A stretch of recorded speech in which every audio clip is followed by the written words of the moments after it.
জড়ালে মাত্র 4 দিন টিকে থাকতে পারবে পাকিস্তান। এবার এমন চাঞ্চল্যকর ঘটনা, যুদ্ধ চালিয়ে যাওয়ার মতো গোলাবারুদ রয়েছে পাক সেনাবাহিনীর হাতে। এতে দেশটির সামরিক মহলে বিরাজ করছে গভীর উদ্বেগ।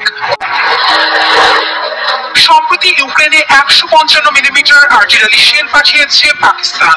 দেশটির অস্ত্র চুক্তি আছে ইসরায়েলের সঙ্গে, লাভজনক চুক্তির বেড়াজালে জড়িয়ে নিজস্ব কৌশলগত অস্ত্র মজুদ হারিয়েছে পাকিস্তান।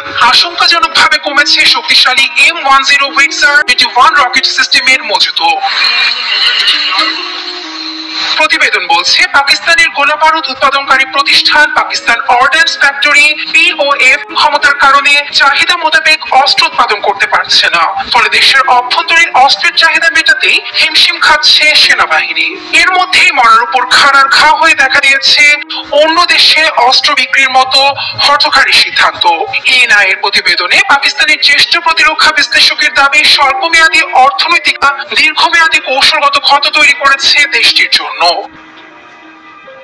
এর আগে পাকিস্তানের যুদ্ধাস্ত্রের সীমাবদ্ধতা সম্পর্কে সতর্ক করেছিলেন সাবেক সেনাপ্রধান জেনারেল কামার জাভেদ বাজওয়া। অকপট স্বীকারোক্তি, ভারতকে মোকাবিলা করার জন্য পর্যাপ্ত অর্থনৈতিক ও লজিস্টিক সক্ষমতা নেই পাক সেনাবাহিনীর। দাবি, সম্ভাব্য ভারতীয় হামলার আশঙ্কায় ইসলামাবাদ পাক ভারত সীমান্তের কাছে গোলাবারুদের ডিপো তৈরি করেছে। তবে পর্যাপ্ত মজুদ না থাকায় এ ধরনের পদক্ষেপের কৌশলগত মূল্য খুব কম বলে মনে করছেন বিশ্লেষকরা। এদিকে পেহেলগাম হামলার ঘটনায় রীতিমতো যুদ্ধে ভারত ও পাকিস্তান। যুদ্ধ বাদলে কার গলায় উঠবে বিজয়ের মালা, তা নিয়ে চলছে নানা আলোচনা পর্যালোচনা।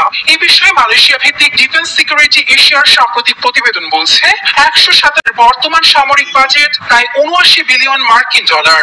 অন্যদিকে 19 কোটি মানুষের দেশ পাকিস্তানের সামরিক বাজেট 10 থেকে 12 বিলিয়ন ডলার।